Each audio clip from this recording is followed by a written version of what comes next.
Good morning, students. Today we intend to cover Chapter 2 of Strategic Cost Management and Performance Evaluation. The chapter deals with a title by name Modern Business Environment. We intend to try to understand what will be the context of this chapter in our syllabus, Modern Business Environment. Further to what we have learned in Chapter 1 about certain concepts like core competencies resulting in competitive advantages, which should be sustainable to deliver value to your customer.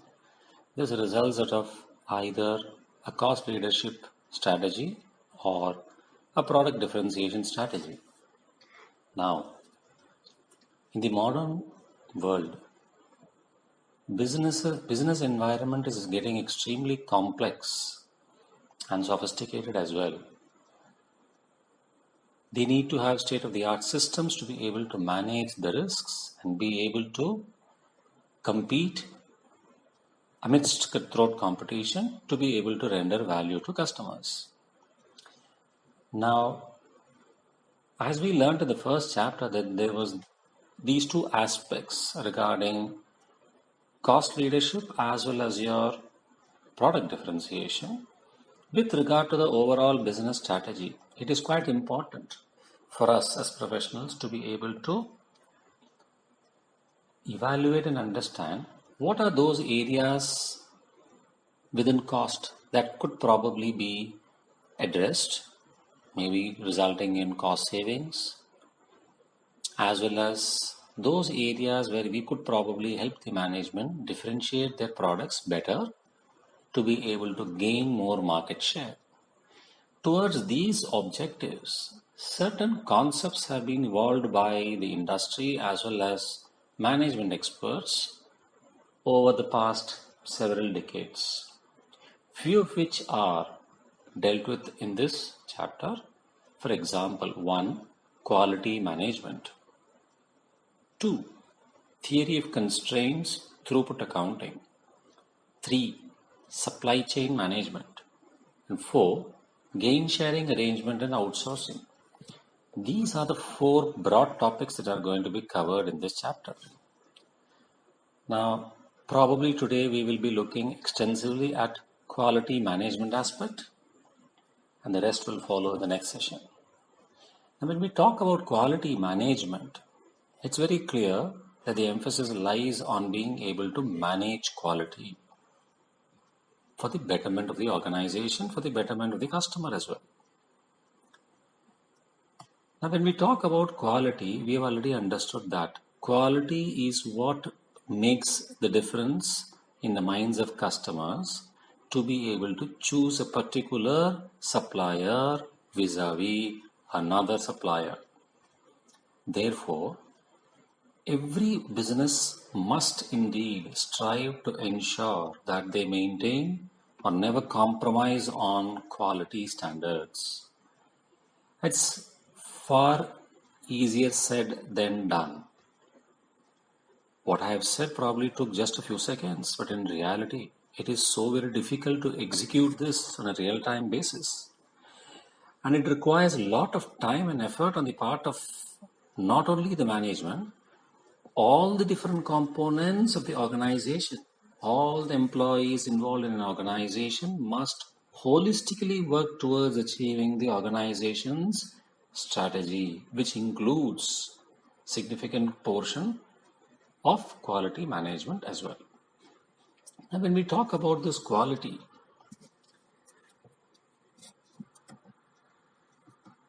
we must also understand that from the traditional markets to the current markets, emphasis has shifted from markets being a seller-dominated market to a buyer-dominated market. In today's world, we find because of technological advancements, innovations, telecommunications innovations, with the advent of internet, e-purchases, buyers are able to actually get catalogs and all the related data, knowledge about latest products, variety of products with the click of a button. and they could also purchase it from anywhere in the world. So competition is fierce indeed, and buyers have ample choices in front of them to choose from. Therefore, sellers have to ensure that the product that they deliver is of top quality at a very reasonable price. Now, it's very critical that sellers are also able to ensure that the products are delivered on a timely basis in the right quantity of the right quality to the customer. Now, when we come to the topic of cost of quality, we find that quality primarily is concerned, as I said, with requiring a person to conform to certain standards or probably specifications that would be spelled out at the start, thereby gaining the ability to satisfy customer expectations and providing them with value for money that they pay. Therefore, from the perspective of implementing a continuous improvement process in the organization, it's very important that the entity pays a good amount of attention towards quality and also cost of quality. Obviously, quality involves a cost. Though primarily one might tend to think that quality is a qualitative attribute. To ensure that qualitative attribute at a particular level, quantitative involvement is a must in terms of money.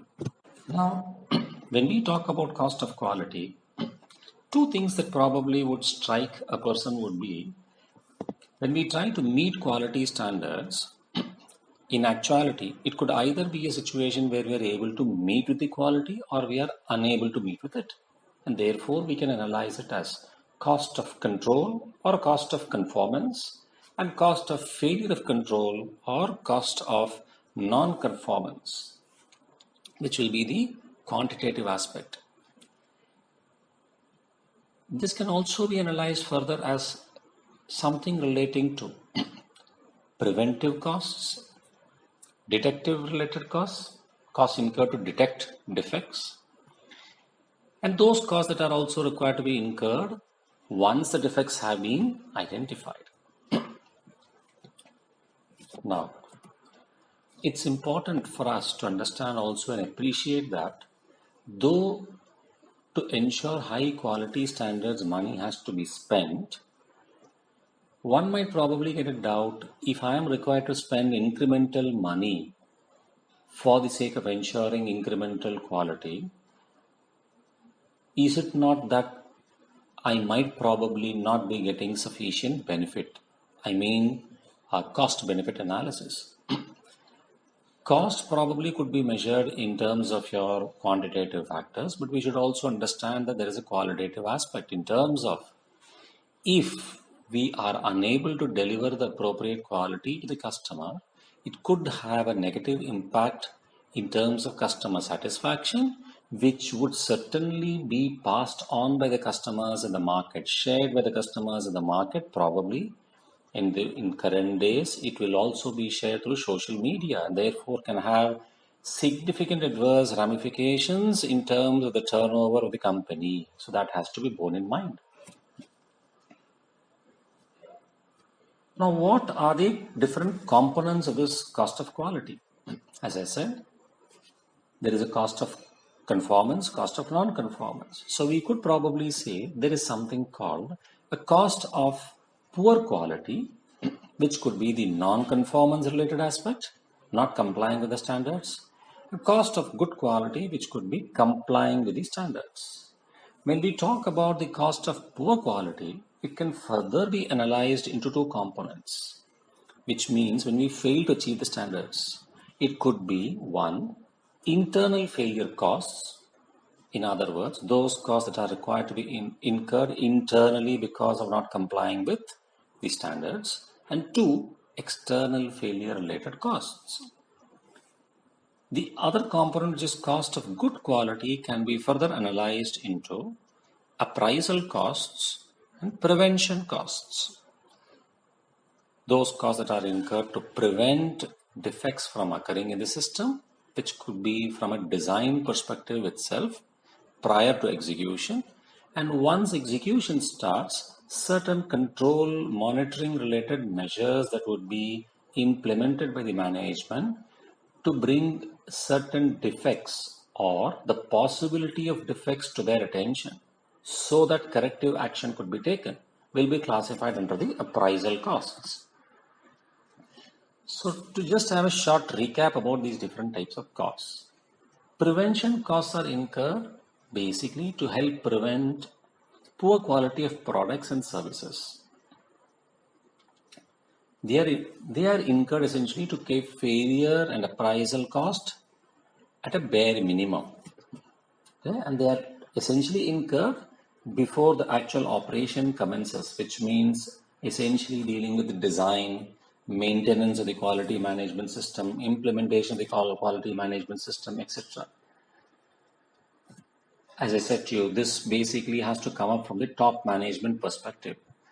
We must never forget the fact that with regard to ensuring quality standards, it can't be achieved in silos. I mean, it's a holistic approach. The entire organization will have to be completely committed to the cause of quality. That's when it will fit in perfectly with the business strategy. Now,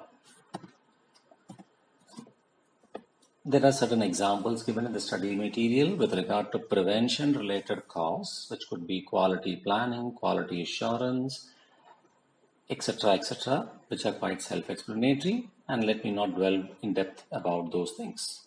We move on to the appraisal costs. As I said, though there might be a design which has been done effectively, it is very important for us also to understand that as the implementation occurs, it is very important to know that the design that was implemented is indeed implemented in reality and is yielding the required or the expected results, which means the design was intended to be effective, but is it indeed effective in reality, which will have to be monitored, probably audited, probably some quantitative measures will have to be designed, will have to be provided to the staff to ensure that the actual output or the actual data is being tracked against the standards and the variances, be it favorable or unfavorable, are analyzed so that corrective action can be taken, which is regarding the appraisal related costs. Something relating to verification, for example, when raw materials are being supplied to our warehouse, there could be a preliminary test check of the quality of raw material to ensure that the right quality is entering the production line, which will ensure that the output will also be appropriate. Maybe at interim frequency, quality audits could be done. Probably once a product is produced, we could probably also have a test check being done by the quality control department prior to the goods leaving the factory premises and reaching the hands of the customer. So there are several such aspects involved over there. Then from the appraisal cost, we move on to the failure related cost, which deals with the non-conformance. And as I said, they are also analyzed into two types. One is your internal failure cost and your external failure costs.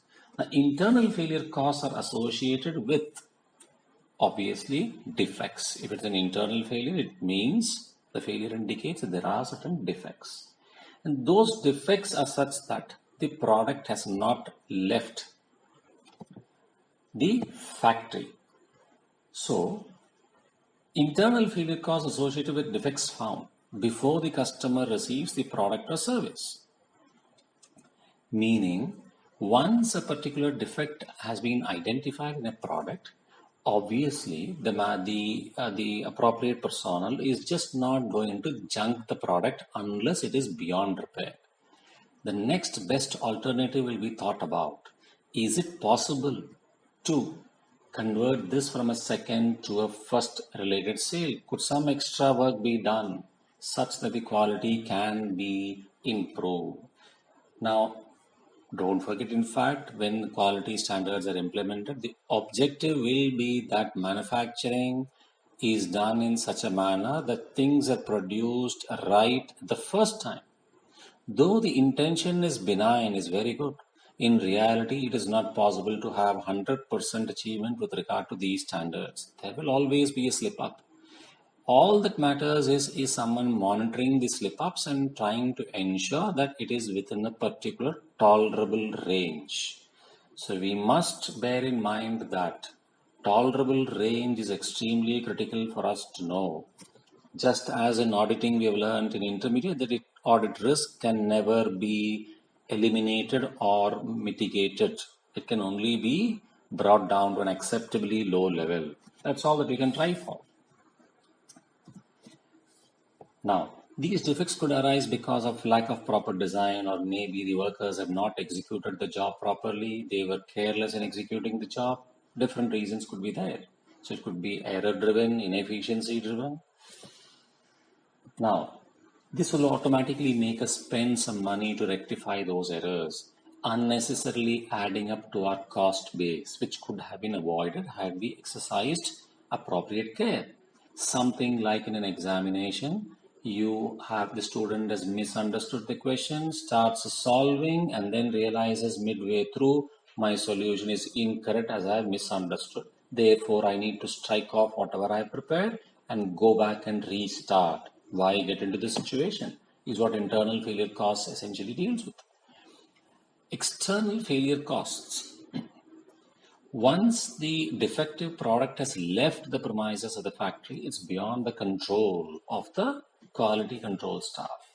Basically, it's left and reached the hands of the customer. Now, once the customer gets hold of the product, obviously, if he or she is not satisfied because of a defect existing, it will have a direct adverse impact on the level of customer satisfaction, and that can really cause a dent in the turnover of the organization if the top management fails to pay the required appropriate attention to rectify this right at the start.